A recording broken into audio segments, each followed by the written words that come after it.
오늘 우리에게 주신 하나님의 말씀은 창세기 4장 6절에서부터 15절까지의 말씀 함께 보도록 하겠습니다. 한번 교독하여 읽도록 하겠는데요, 제가 4장 6절부터 읽도록 하겠습니다. 여호와께서 가인에게 이르시되 내가 분하여 함은 어찌 됨이냐 됨이며 안식이 변함은 어찌 됨이냐. 내가 선을 행하면 어찌 낯을 들지 못하겠느냐. 선을 행하지 아니하면 죄가 문에 엎드려 있느니라. 죄가 너를 원하나 너는 죄를 다스릴지니라. 가인이 그의 아우 아벨에게 말하고 그들이 들에 있을 때에 가인이 그의 아우 아벨을 쳐 죽이니라. 여호와께서 가인에게 이르시되 내 아우 아벨이 어디 있느냐. 그가 이르되 내가 알지 못하나이다. 내가 내 아우를 지키는 자니이까. 이르시되 내가 무엇을 하였느냐. 내 아우의 핏소리가 땅에서부터 내게 호소하느니라. 땅이 그 입을 벌려 내 손에서부터 내 아우의 피를 받았은즉 내가 땅에서 저주를 받으리니. 내가 밭을 갈아도 땅이 다시는 그 효력을 내게 주지 아니할 것이요 너는 땅에서 피하며 유리하는 자가 되리라. 가인이 여호와께 아뢰되 내 죄벌이 지기가 너무 무거우니이다. 주께서 오늘 이 지면에서 나를 쫓아내시온즉 내가 주의 낯을 배웁지 못하리니 내가 땅에서 피하며 유리하는 자가 될지라. 물은 나를 만나는 자마다 나를 죽이겠나이다. 여호와께서 그에게 이르시되 그렇지 아니하다. 가인을 죽이는 자는 벌을 7배나 받으리라 하시고 가인에게 표를 주사 그를 만나는 모든 사람에게서 죽임을 면하게 하시니라. 아멘. 저희는 두 번에 걸쳐가지고 제가 이제 가인이 하나님께서 가인의 제사를 받지 아니하는 이유, 그리고 가인이 또 아벨을 죽인 이유에 대해서 말씀을 드렸습니다. 이제 두 번에 걸쳐서는 제가 이제 가인의 이야기를 약간 이렇게 미시적으로, 이렇게 마이크로적으로 좀 해석을 했다라고 하면, 오늘은 좀 거시적으로, 이렇게 매크로적으로 좀 해석하면서 본문의 말씀을 좀 나누려고 합니다. 우리가 가인의 이야기 전체가 주는 메시지가 무엇인가라고 하는 것을 우리가 파악하기 위해서는요, 우리가 가인의 이야기와 아담의 이야기가 어떻게 연결되어지고 있는가를 좀 살펴보는 것이 필요합니다. 이 가인의 이야기와 이 아담의 이야기는 1장과 3장과 이 4장의 이야기는요, 언어적으로 굉장히 유사한 면이 있고요, 구조적으로도 굉장히 비슷한 연결고리가 있고, 또 주제적으로 볼 때에도 굉장히 상당한 밀접한 관련이 있는 두 이야기다라고 볼 수가 있습니다. 이 유사성을, 두 이야기 속에서 유사성을 부여하면서 서로 이 두 가지의 이야기를 연결하고 있는데, 그 두 가지의 이야기를 연결하면서 성경 전체가 1장부터 4장까지의 내용이 우리에게 던져주는 메시지가 무엇인가, 이거를 우리가 한번 살펴보아야 하는 것입니다.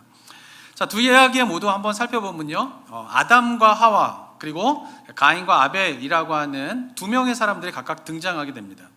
근데 죄를 범하기 전에는 이 둘의 관계는 조화로운 관계였어요. 아담과 하와가 죄를 범하기 전에 조화로운 관계였고요, 가인과 아벨도 죄를 범하기 전에는 조화로운 관계였습니다. 그런데 죄를 범하게 되자 어떤 일이 벌어지게 됩니까?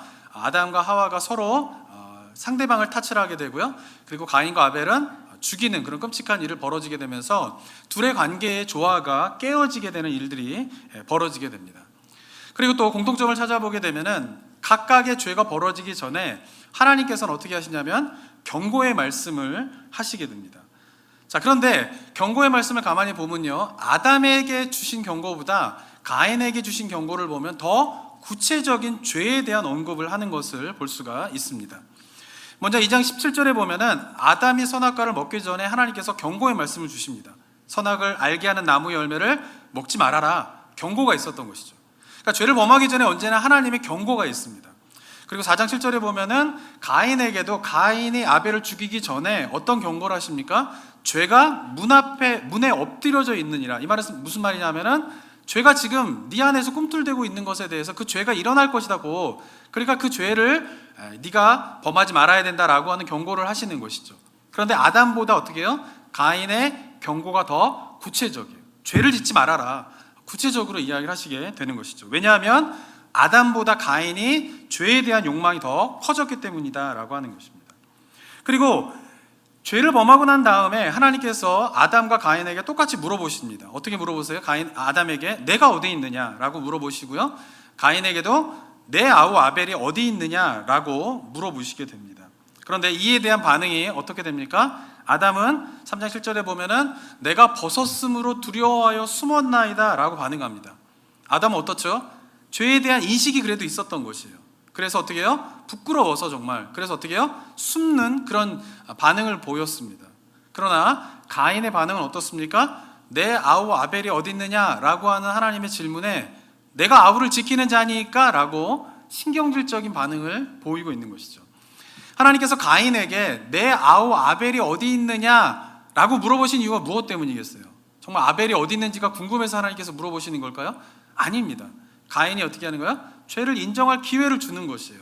그런데 가인은 죄를 인정할 기회를 주신 하나님의 기회를 어떻게 합니까? 자신의 죄를 감추는 합리화로 반응하고 있는 것이에요. 내가 아우를 지키는 자니까 라고 이야기하는 게 뭐예요? 자신의 죄에 대한 것을 스스로 인정하지 않고 어떻게 해요? 합리화시키는 것이죠. 그러니까 죄에 대한 반응이 아담보다 가인이 어떻게 되고 있습니까? 더 심각해지고 있는 것이죠. 그래도 아담은 죄에 대한 인식이 어느 정도 있었는데 가인은 어떻게 해요? 죄에 대한 인식을 하지 않을 뿐만 아니라 그 죄를 감추기 위하여서 스스로 합리화하면서 하나님께 내가 아우를 지키는 자니까 라고 이야기를 하고 있다라고 하는 것입니다. 점점 죄에 대한 반응이 가인에 이르러서 아담보다 어떻게 해요? 무뎌지고 있는 것을 알 수가 있는 것입니다. 그리고 이런 반응에 대해서 하나님께서 각각에 대해서 형벌을 내리시는데 그 형벌의 내용을 봐도 더 강력한 형벌이 가인에게 내려지게 되는 것을 볼 수가 있습니다. 3장 17절에 보면은 어떻게 됩니까? 아담의 죄로 인하여서 아담은 저주를 받지는 않습니다. 제가 말씀드렸지만 그 대신 누가 저주를 받죠? 땅이 저주를 받게 됩니다. 땅은 너로 인하여 저주를 받게 될 것이다 라고 말씀하고 계시죠. 그런데 가인의 경우는 어떻습니까? 내가 땅에서 저주를 받게 될 것이다. 누가 저주를 받게 되는 것이에요?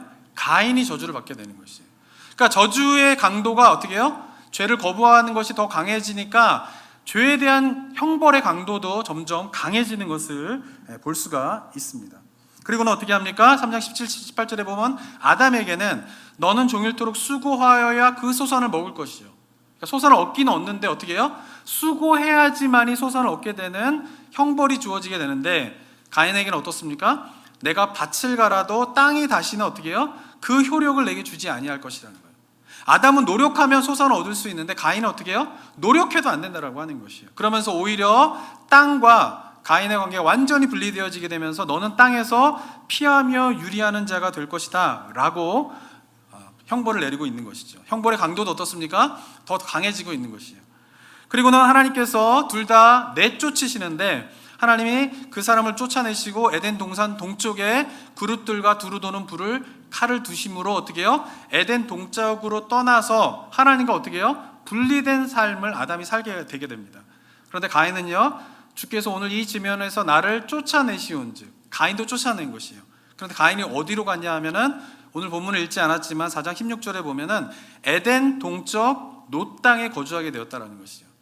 아담도 에덴의 동쪽으로 쫓겨났는데 쫓겨난 아담보다 어떻게 하는 거예요? 더 동쪽인 놋 땅으로 가인은 쫓겨나게 되면서 점점 하나님과의 관계가 멀어지게 되는 것을 볼 수가 있습니다.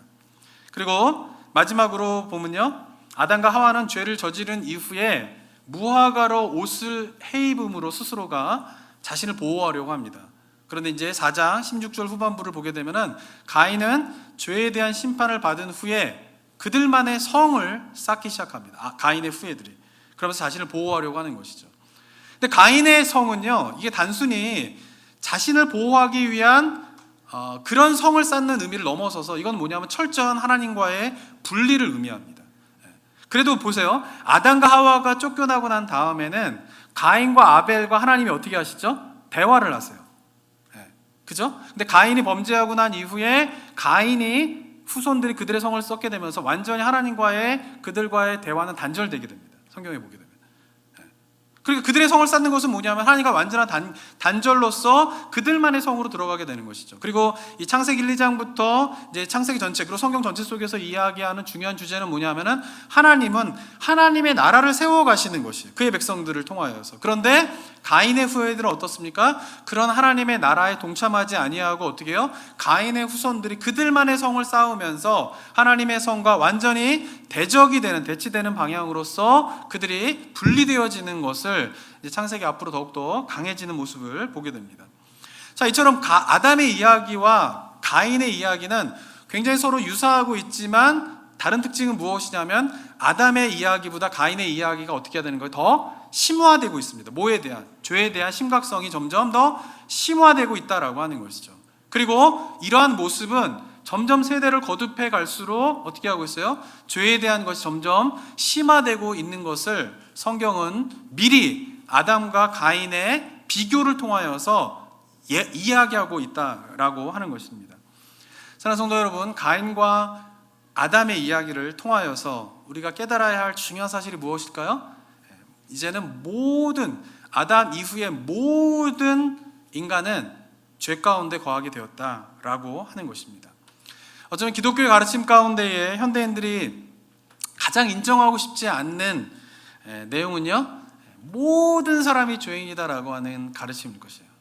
그래도 예전에는 믿지 않는 분들 가운데에도요, 이제 전도를 하러 가면요, 죄에 대해서 부끄러워 이런 말을 하시는 분도 있고요. 언젠가 우리가 잘못한 일을 많이 하면은 하늘의 벌을 받을 거야, 천벌을 받을 거야. 우리나라 말도 그런 게 있지 않습니까? 천벌을 받을 거야, 이런 것이 있었어요. 믿지 않는 분들도 뭔가 잘못을 하는 거에 대한 인식이 있고, 그리고 잘못한 거에 대한 신의 벌이 있을 것이다 라고 하는 인식이 많이 있었습니다. 그리고 전도를 가끔 이렇게 노방전도 같은 거 한번 예전에 하다 보면요, 가끔 가다 어떤 분들이 있으시냐면은 저는 죄를 많이 져가지고 교회 못 가요, 이렇게 얘기하시는 분이 계세요. 그게 뭐냐면 믿지 않는 분들도 옛날에는 그 죄에 대한 인식이 있는 분들이 그래도 많이 있었는데, 요즘 같은 경우에는 내가 죄인이다라고 하는 사실에 대한 것을 인정하는 사람들은 거의 없을 것이다라고 저는 생각이 듭니다. 그리고 성경에서 모든 사람이 죄인입니다라고 하는 이 부분에 대해서 거부하고 싫어하는 분들이 굉장히 많을 거라고 생각이 들게 됩니다. 그러나 그러한 상황 속에서도, 이러한 시대 속에서도 우리가 가인과 아담의 이야기를 통하여서 다시 한번 깨달아야 할 것은 뭐냐 하면은 모든 인간은 어떻다라는 거예요? 죄인이다라고 하는 것이에요. 자, 그렇다면은 모든 인간이 죄인이다라고 하는 근거가 되는 교리가 뭐냐면 바로 원죄 교리라고 하는 것이에요. 오리지널 신이라고 하는 원죄 교리라고 하는 것이죠. 이 원죄 교리라고 하는 것은 뭐냐면은 최초의 인류인 아담이 죄를 범함으로, 오리지널 신을 범함으로 그 이후의 모든 자손들은 죄성을 가지게 되었다라고 하는 것이 바로 원죄 교리의 그런 내용인 것입니다. 자, 그런데 이 원죄 교리에 관한 이야기를 사람들이 딱 들으면은 드는 생각과 마음 가운데 이제 물어보는 질문이 뭐냐면은 억울하다라는 거예요. 억울하다고. 왜 아담이 잘못한 거를 왜 나에게까지 영향을 미치느냐? 나는 선악과를 따먹지도 않았고, 만약에 선악과가 있었다라고 하면 나는 안 따먹었을 것 같은데 왜 아담이 선악과를 먹은 것으로 인하여서 나까지 그런 영향을 받게 되느냐? 진짜 억울합니다라고 이야기하는 사람들이 많이 있습니다. 자, 이 부분에 대해서 이 원죄 교리에 관해서 제가 교리적으로 예전에 한번 설명을 했어요. 기억을 하시는지 모르겠지만 로마서 5장에 보면 이 부분에 대해서 굉장히 명확하게 사도 바울이 이야기하고 있기 때문에 제가 로마서 강의를 하면서 로마서 5장에서 이 원죄 교리의 의미가 무엇인가를 교리적으로 제가 설명을 한 부분들이 있습니다. 그래서 그 교리적인 부분에 대한 것들이 궁금하시면 한번 유튜브에 가시면은 또 로마서 5장 설교가 있으니까 한번 보시면 되겠고요. 제가 오늘은 이 원죄 교리에 관해서 교리적인 접근보다는 오늘은 제가 하고 싶은 것은 뭐냐면은 이 원죄 교리가 갖고 있는 유익이 무엇인가에 대해서 한번 성도님과 나눠보려고 합니다. 자, 먼저 이해할 것은 뭐냐면 이 원죄 교리라고 하는 것은 뭐냐면요, 아담의 죄에 대한 책임을 우리에게 물으시는 건 아니에요. 그러니까 그 후손들이 아담의 죄에 대한 책임이 있다라고 하는 것이 원죄 교리의 내용은 아니다라고 하는 것이에요. 만약에 아담의 범죄한 것으로 인하여서 그의 후손들이 책임을 져야 한다라고 하면 정말 억울한 일이죠. 그런데 성경에서 이야기하는 이 원죄 교리라고 하는 것은 후손들이 책임을 갖는 것이 아니다라고 하는 것이에요. 다만 이야기하고 있는 것은 뭐냐면은 아담이 범죄함으로 말미암아 어떻게 해요? 인류의 그 모든 후손들에게 죄가 들어오게 되었다라고 하는 것을 의미하는 것이 원죄 교리의 핵심인 것입니다. 그것을 잘 표현하고 있는 곳이 어디냐면 로마서 5장 12절의 말씀입니다. 한번 로마서 5장 12절 말씀을 한번 읽어볼까요? 시작. 그러므로 한 사람으로 말미암아 죄가 세상에 들어오고 죄로 말미암아 사망이 들어왔나니 이와 같이 모든 사람이 죄를 지음으로 사망이 모든 사람에게 이르렀느니라. 예, 이것이 원죄교리의 핵심인데 뭐예요? 한 사람으로, 아담으로 말미암아 죄가 세상에 들어오게 되었다라고 하는 것이. 그래서 아담의 모든 후손들은 그 죄의 영향력 아래에 있게 되었고, 이걸 다른 말로 한다면은 모든 인간들은 죄성을 가지게 되었다라고 하는 것을 의미하는 것이다라고 하는 것이죠. 자, 그런데 사람들은, 현대인들은 특별히 나는 죄인이다라고 하는 사실을 받아들이기 싫어해요. 예전에는 이게 인정되어지고 뭐 겸손한 표현이고 막 이랬는데, 현대 문화가 어떻게 되냐면은, 예전에는 인간의 그 욕망을 컨트롤하고 다스리는 것이 옳은 것이다라고 하는 것이 보편적인 정서였어요. 아마도 기독교 영향을 받았기 때문이죠. 근데 요즘의 분위기는 어떻습니까? 내 안에 있는 욕망을 절제하지 말아야 되는 거예요. 그것은 자아를 부인하는 거라는 거예요. 자기를 부인하지 말라는 거예요. 그러면서 어떻게 해요? 자기 안에 있는 욕망을 따라 살라고 하는 것이죠. 그래서 어떻게 해요? 그 욕망을 따라 살아가는 것이 어떻다라는 거예요? 그게 자아 실현하는 방법이고, 그게 자유라는 것이에요. 그러니까 요즘 시대가 외치는 자유는 뭐예요? 내 안에 있는 욕망을 이렇게 다스렸던 기독교의 문화가 있었는데, 그것이 서구 문화를 다스렸는데, 그것이 뭐예요? 자유롭지 않은 시대였다라고 하는 것이죠. 그러면서 자유를 외치는 게 뭐예요? 내 안에 있는 욕망에 따라 살아가라. 이것이 바로 자유다라고 이야기를 하고 있는 것이죠. 자, 그런데 우리가 한번 기억해야 할 것은, 이러한 시대 속에서도 여전히 모든 사람은 죄인입니다 라고 하는 이 원죄교리가 굉장히 중요하고 우리가 반드시 기억해야 할 이유는 무엇 때문이냐 하면, 바로 모든 사람이 죄인이다 라고 하는 사실, 즉 나는 죄인입니다 라고 하는 사실을 인정할 때에 비로소 죄의 문제가 해결될 수 있기 때문에 그렇다라고 하는 것이에요. 이것이 굉장히 중요한 원죄교리가 갖고 있는 의미인 것입니다. 오늘 본문을 봐도요, 아담과 가인의 이야기를 봐도요, 자기의 죄를 인정하지 않을 때에 나타나는 반응이 무엇입니까? 지난 시간에 제가 살펴봤지만은 가인이 어떻습니까? 아벨을 죽이게 돼요. 근데 아벨을 죽인 이유가 뭐예요? 하나님으로 인하여서 자기가 분노했는데, 하나님에게 분노를 일으키는 하나님에게 푸는 것이 아니라 약한 동생 아벨에게 분노를 풀어버리는 것이에요. 근데 그런 끔찍한 일이 왜 벌어지게 됩니까? 하나님이 가인의 제사를 받지 않게 되자 가인은 어떻게 해야 돼요? 하나님이 내 제사를 받지 않으시는 이유가 무엇일까? 그것은 내 삶에 순종하는 모습이 없었기 때문이구나. 하나님께 드려야 되는 제사는 삶의 순종과 더불어서 제물을 드려야 되는 거구나. 근데 나는 삶의 순종의 모습은 없이 그냥 제물만 드리는 제사를 드렸기 때문에 하나님께서 나의 제사를 받지 않으셨구나 라고 하는 자기의 잘못을 인정했으면 어떻게 해요? 약한 자에게 분노를 표출하는 일을 저지르지 않았을 것이다 라고 하는 것이에요. 그런데 하나님이 제사를 받지 않으신 이유를 어떻게 해요? 받아들이지 않는 거예요. 자기의 잘못을 뭐예요? 인정하지 않는 거예요. 그러니까 표출되는 방식이 뭐냐 하면은 연약한 자에게 분노를 표출해버리는 방식이 나오게 되었다라고 하는 것입니다. 오늘 본문도 마찬가지죠. 하나님께서 내 동생이 어디 있느냐라고 물었을 때에 아까도 말씀드린 것처럼 죄를 인정할 기회를 하나님께서 가인에게 주신 것이에요. 그럴 때 하나님, 제가 동생을 죽였습니다, 이렇게 인정하고 저는 어떻게 해야 될까요? 라고 하나님께 나아갔다라고 하면은 문제는 달라졌을 것이다 라고 하는 것이에요. 그런데 어떻게 합니까? 가인은 하나님이 내 동생이 어디 있느냐라고 하는 의도를 몰랐기 때문에 내 동생을 지키는 자이니까 라고 이야기한 것이 아니죠. 의도를 분명히 알았어요. 그런데 뭘 한 거예요? 자기의 죄를 인정하고 싶지 않았던 것이죠. 그리고 그 죄를 감추고자 했던 일이 뭐냐면, 내가 내 동생을 지키는 자이니까 라고 뭐 하는 거예요? 합리화를 하는 그런 반응을 보이게 되었다라고 하는 것입니다. 죄를 인정하지 않을 때 어떤 일이 벌어지게 되는 것이에요? 약한 사람에게 분노를 표출하거나 아니면 자기의 죄를 합리화하는 일들이 벌어지게 되는 것이에요. 아담의 경우도 마찬가지입니다. 아담에게 내가 지금 어디 있느냐라고 물었을 때 마찬가지로 하나님께서 아담이 정말 어디 있는지 궁금해가지고 물어보시는 것이 아니죠. 아담에게 뭘 주시는 거예요? 죄를 인정할 기회를 주시는 것이에요. 그럴 때 제가 선악과를 따먹었습니다, 하나님 말씀에 불순종했습니다, 제가 어떻게 해야 될까요? 라고 하나님께 나아갔다면 문제는 달라졌을 것입니다. 그런데 아담은 어떻습니까? 가인처럼 공격적인 방법으로 자기의 죄를 부인하진 않았어요. 그렇지만 자기가 범한 죄를 인정하지 않는 그 표출이 뭐냐 하면은 수동적으로, 방어적으로 어떻게 해요? 움츠려 들면서 숨어버리는 모습인 것이죠. 그러니까 숨어버리는 모습이, 이것이 마치 죄를 인정하는 것 같지만 그러나 이것은 죄를 인정하는 것이 아니라 가인과 똑같이 반응하는 것이에요. 다만 가인은 공격적으로 반응하는 것이고, 아담은 어떻게 해요? 수동적으로 방어적으로 움츠리면서 숨으면서 죄를 거부하는 반응을 보였다라고 하는 것입니다. 이것이 모두 뭐예요? 자기의 죄를 인정하지 않았을 때 나타난 반응이라는 것이죠. 그런데 흥미로운 것은 뭐냐면은 성경에서 이렇게 이야기하고 있는 이런 부분들을 현대 심리학에서도 설명을 하고 있어요. 현대 심리학은 이런 걸 뭐라고 설명하냐 하면은 방어기제라고 하는 단어로 심리학적인 용어로 설명하고 있는 것이죠. 방어기제라고 하는 것은 뭐냐면 자기 안에 상처와 아픔 또는 부끄러움과 잘못된 부분이 있는데 그것을 뭐예요? 인정하지 않는 거예요.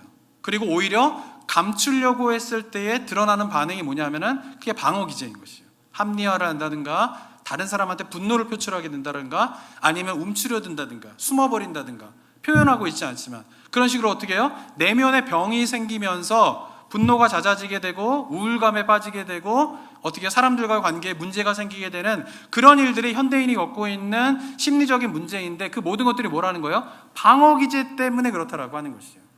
그래서 현대 심리학에서는 이 방어기제를 발견하고 그 방어기제를 해결하는 것이 심리치료의 중요한 출발점이 되고 있는 것이에요. 그런데 그 방어기제를 깨는 방법 중에 하나가 뭐냐면 자기 안에 있는 상처, 아픔, 부끄러움, 수치감 이런 것들을 어떻게 해요? 인정해야 된다라고 하는 것이에요. 이것이 뭐예요? 심리학에서 이야기하는, 상담학에서 이야기하는 출발점이에요. 이것이 돼야지만이 어떻게 되는 거예요?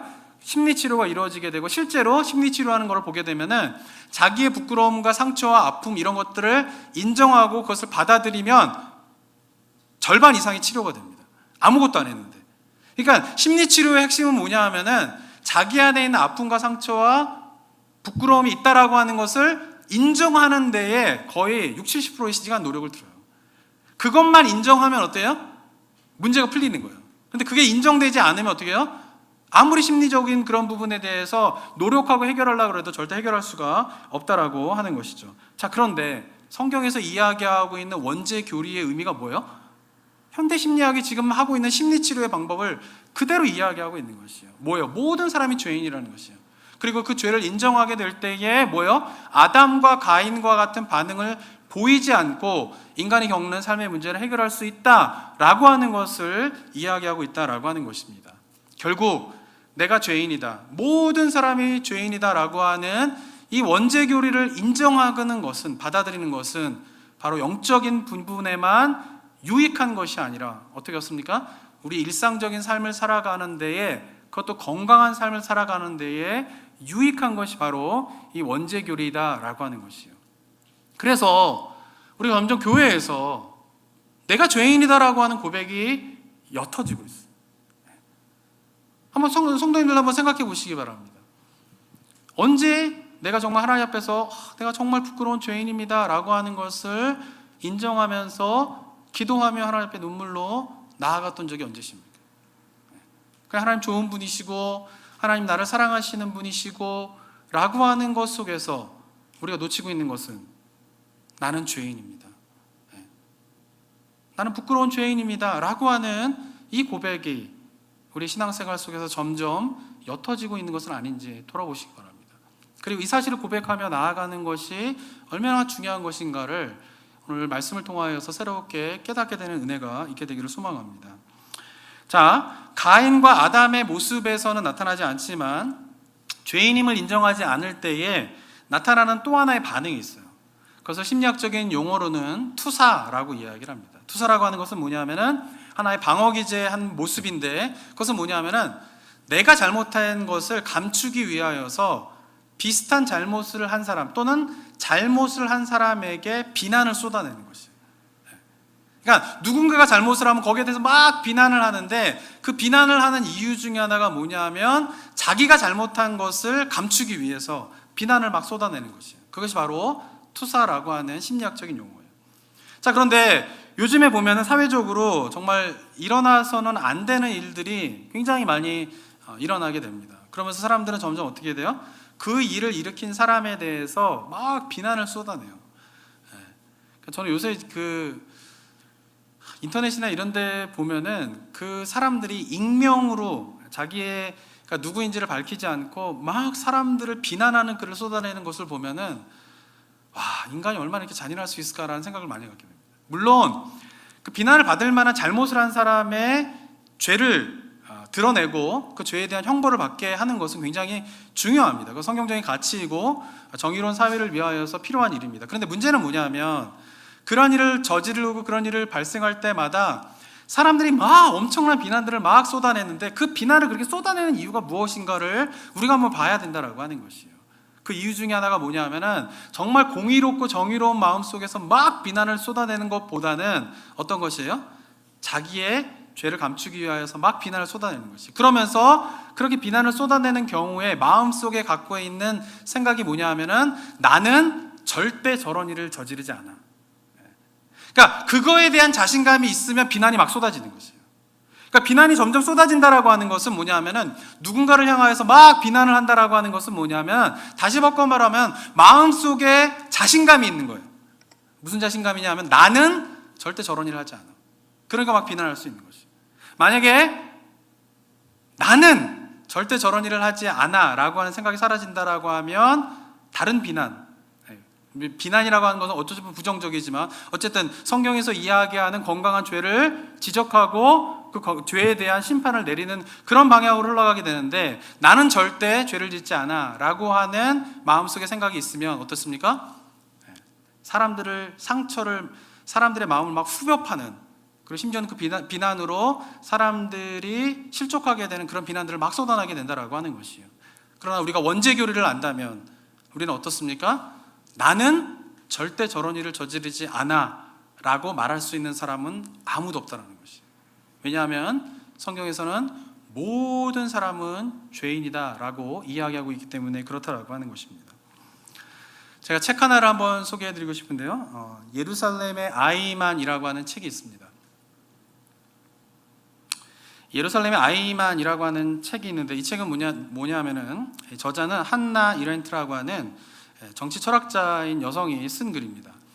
근데 이 책을 쓰게 된 계기가 무엇 때문이냐면은 1961년에 이스라엘에서 유대인을 학살한 전범 아돌프 아이만이라고 하는 사람이 체포를 당하게 되면서 전범 재판이 벌어지게 되는데 이 전범 재판에 이제 한나 이렌트가 뉴요커라고 하는 매거진에서 요청을 해가지고 특파원 자격으로 이 재판을 참여하게 됩니다. 그러면서 전범이었던 이 아이만을 체포한, 이게 15년 만에 이제 2차 대전이 끝나고 15년 만에 1960년도에 아르헨티나에서 이 아돌프 아이만이 이스라엘의 그 첩보국에 의해서 체포를 당하게 되는데, 그리고 61년도에 이제 재판을 하게 되는 것입니다.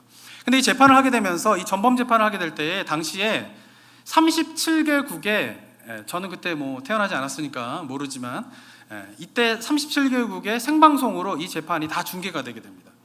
근데 이 이스라엘 정부가 이 재판을 전 세계의 37개국에 생중계를 하려고 했던 이유 중에 하나는 뭐냐면은 이 전범이 얼마나 끔찍한 일을 저지르게 되었는가라고 하는 나치의 잔악성을 좀 알리고, 그리고 이 전쟁에서 저지른 전범들은 결국은 꼭 심판을 받게 된다라고 하는 메시지를 온 세계에 전달하기 위하여서 이거를 생중계를 하게 됩니다. 그래서 전 세계에 관심을 갖게 돼요.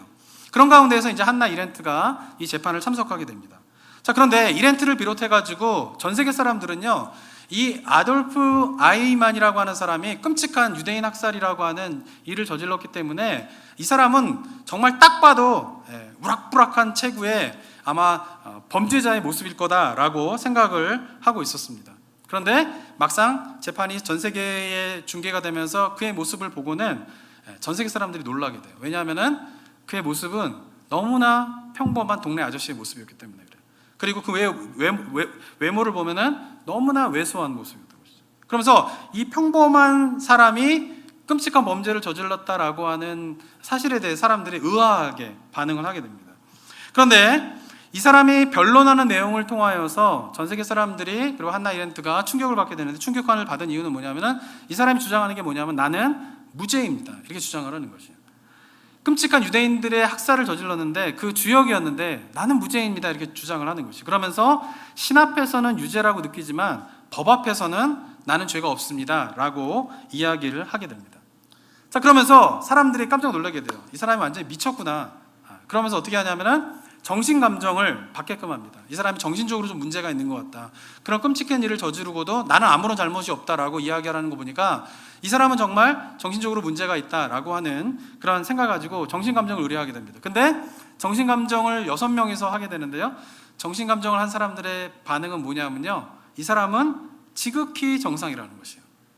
그리고 이 사람은 상담을 해보니까 가정에서 좋은 아빠, 좋은 남편이라는 것이에요. 좋은 이웃 사람이라는 것이에요.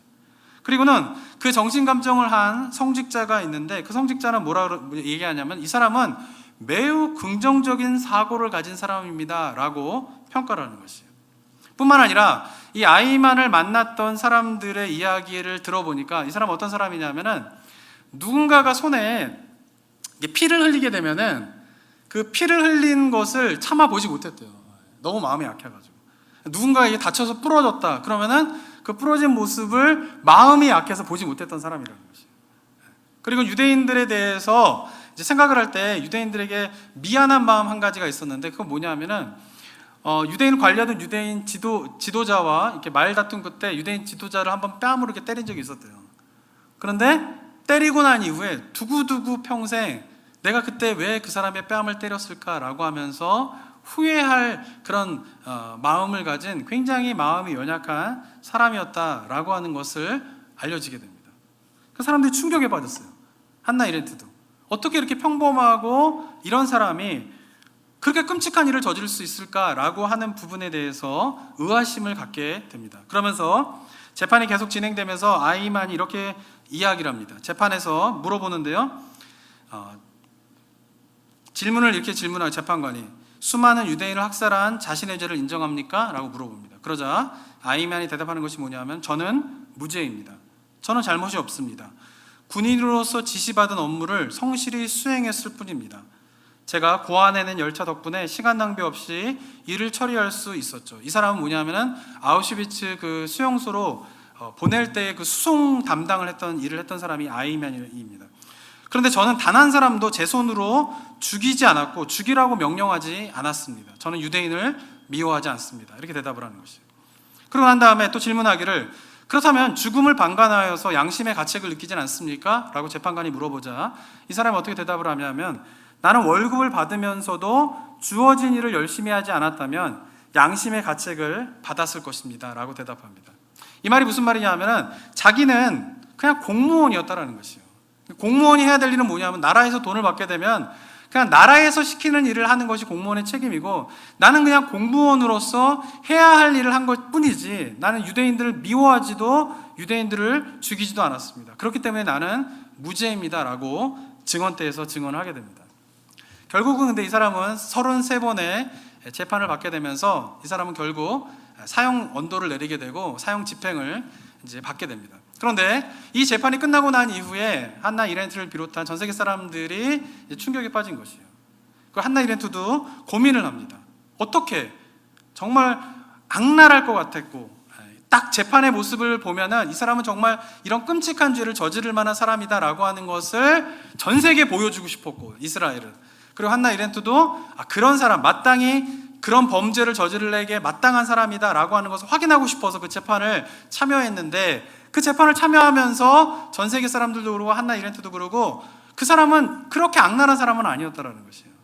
근데 어떻게 이렇게 평범한 사람이 그런 끔찍한 죄를 저지를 수 있을까에 대한 고민을 한나 이렌트가 빠지게 됩니다.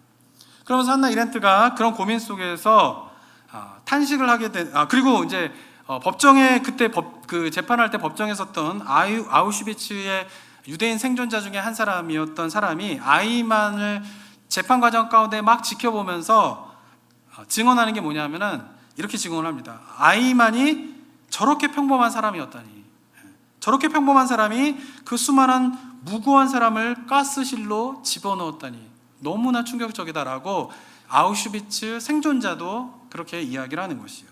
그러면서 한나 이렌트 깊은 고민 속에서 내리는 결론이 이것이에요. 실제로 만나본 아이만은 살아있는 악마는 아니었다. 오히려 칸트의 도덕률을 실천했노라고 자부하는 보통 사람이었다. 그에게 죄가 있다면 생각이라는 것을 하지 못한 사유불능이나 사유거부, 자발성의 총체적인 결여 같은 것들이었다. 이런 것들이 그를 극단적인 악의 대리자로 만들었다라고 하는 첫 번째 결론을 내리게 됩니다.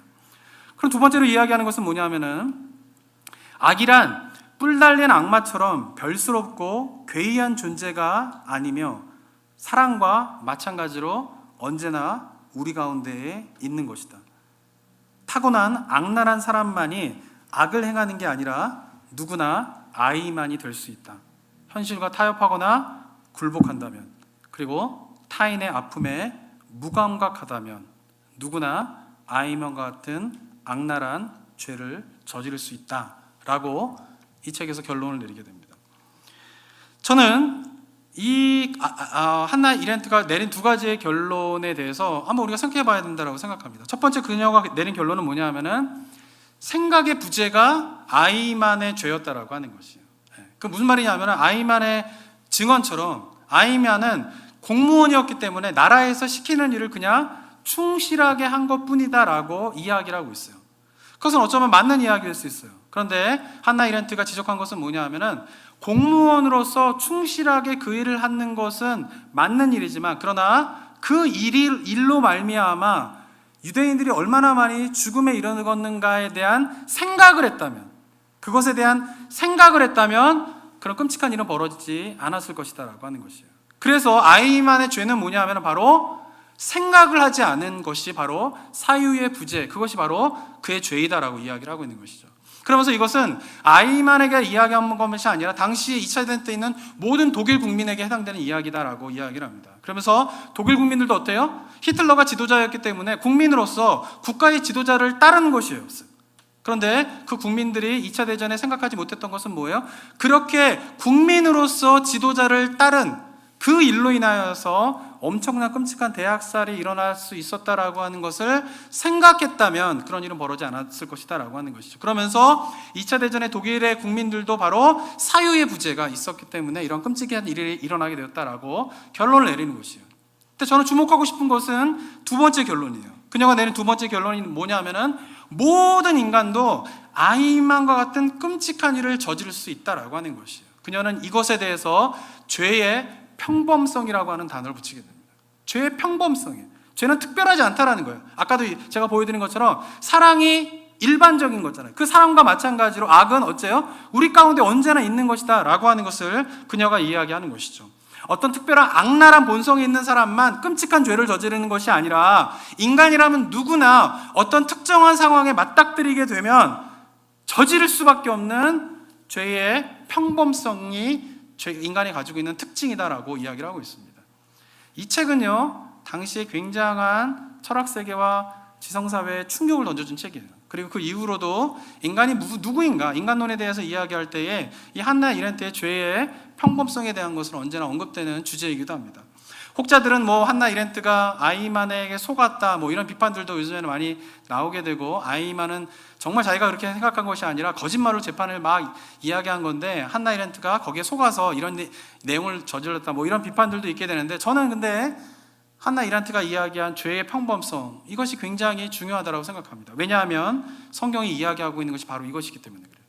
저는 그녀가 크리스찬인지 아닌지 잘 모르겠습니다. 그러나 그녀가 이야기한 누구나 끔찍한 악랄한 범죄를 저지를 수 있는 죄의 평범성을 가지고 있다라고 하는 이 가르침은 바로 어떻게 해요? 성경에서 이야기하는 가르침 그대로이다라고 하는 것이죠. 그러면서 나도 똑같이 죄를 저지를 수 있다라고 하는 생각을 갖는 것이 중요하다라고 하는 것이죠. 우리가 막 누군가에게 비난을 쏟아낼 때에 한번 자신을 돌아보시기 바랍니다. 내 마음 가운데에서 꿈틀대고 있는 생각이 뭡니까? 나는 절대 저런 일을 저지르지 않는다는 것입니다. 그러나 원죄교리를 우리가 제대로 받아들인다면 누구나 죄인이다라고 하는 죄의 보편성, 죄의 평범성을 받아들이고 있다라고 하면은 나도 저런 끔찍한 죄를 저지를 수 있는 존재이다라고 하는 것을 인식하게 될 때에 우리는 죄의 경각심을 가지고 살아갈 수 있다라고 하는 것이에요. 그리고 나도 저렇게 끔찍한 죄를 저지를 수 있는 사람이다라고 하는 그것을 마음 가운데 올바로 깨닫게 되면 우리는 그 영혼을 죽이는 비난을 쏟아내기보다는 그가 죄에서 벗어나 올바른 길로 갈 수 있도록 그 사람을 품어줄 수 있는 성숙함의 모습이 나타날 수 있을 것이다 라고 저는 생각합니다.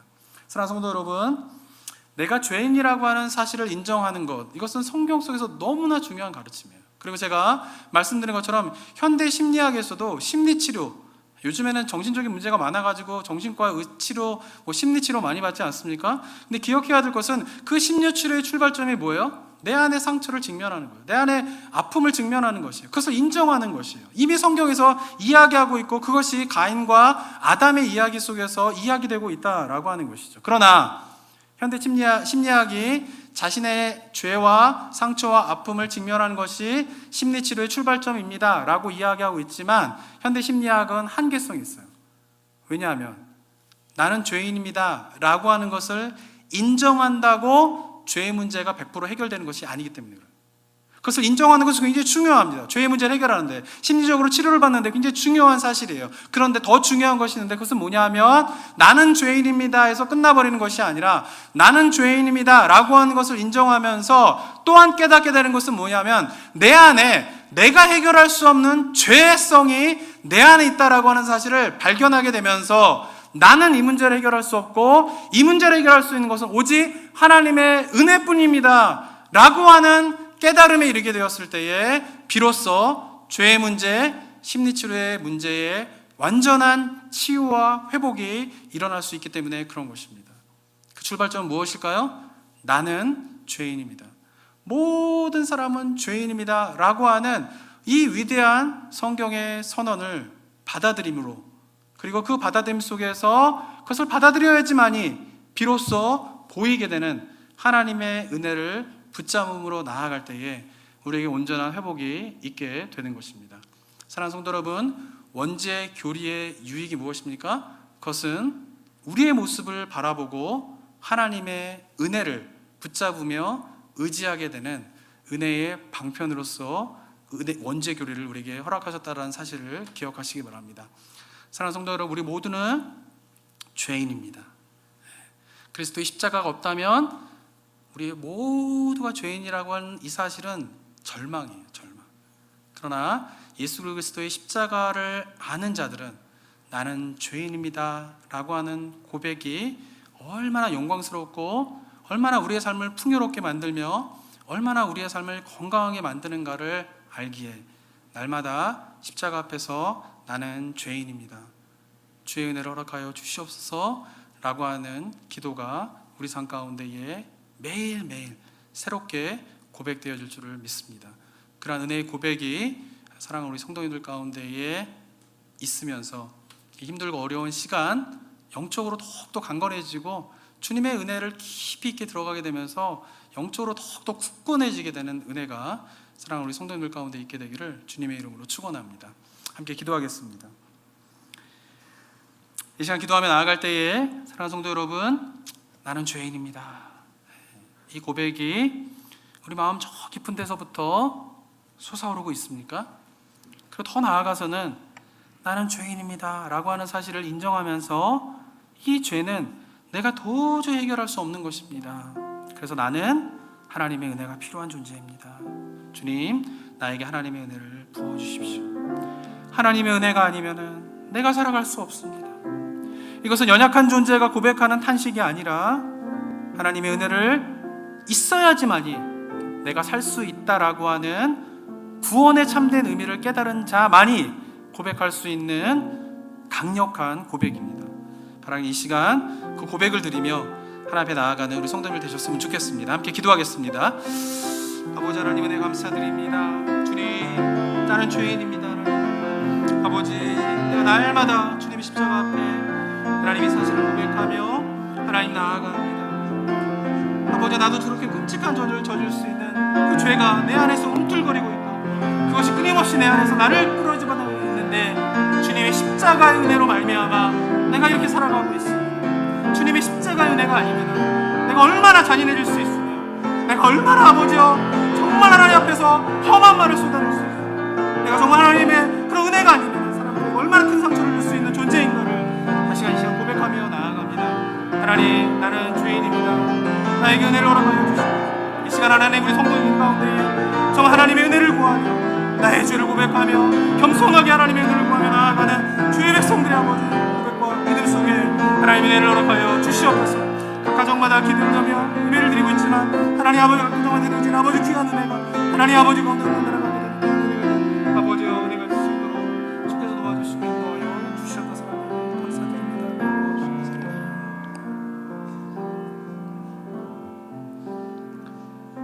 사랑과 은혜가 충만하신 하나님 아버지, 정말 가인의 모습, 아담의 모습을 보면서 나 자신의 모습을 보게 됩니다.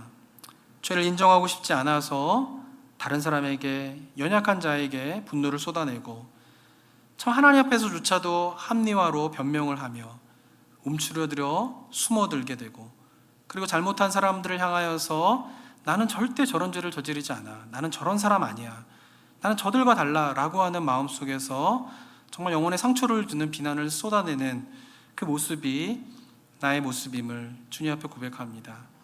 이 시간 하나님 앞에 나는 죄인입니다 라고 정말 마음을 다해서 고백하며, 이것은 내가 해결할 수 없습니다, 하나님의 은혜가 필요합니다, 주님 나에게 은혜를 허락하여 주시옵소서라고 간구하며 나아가는 주의 백성들의 영혼 속에, 삶 속에 주님의 은혜의 충만함을 허락하여 주시옵소서. 우리가 날마다 십자가 앞에서 나 자신을 바라보며 내가 얼마나 심각한 죄인인가를 깨달으며, 하나님의 은혜가 아니면은 나도 저렇게 끔찍한 일을 저질 수 있는 죄성을 가진 존재입니다 라고 하는 고백 속에서 하나님의 은혜를 붙잡고 하나님의 은혜를 의지하며 나아가는 우리 성도님들의 삶의 모습이 될 수 있도록 우리의 마음의 문을 열어 주시옵소서. 이 시간 드려진 고백이 이 시간에만 그치는 고백이 아니라 매일매일 우리의 은밀한 곳에서 주님 앞에 나아갈 때마다 고백되어지는 귀한 고백이 될 수 있도록 주님 도와 주시옵소서. 감사드리며 예수 그리스도의 이름으로 기도드립니다. 아멘.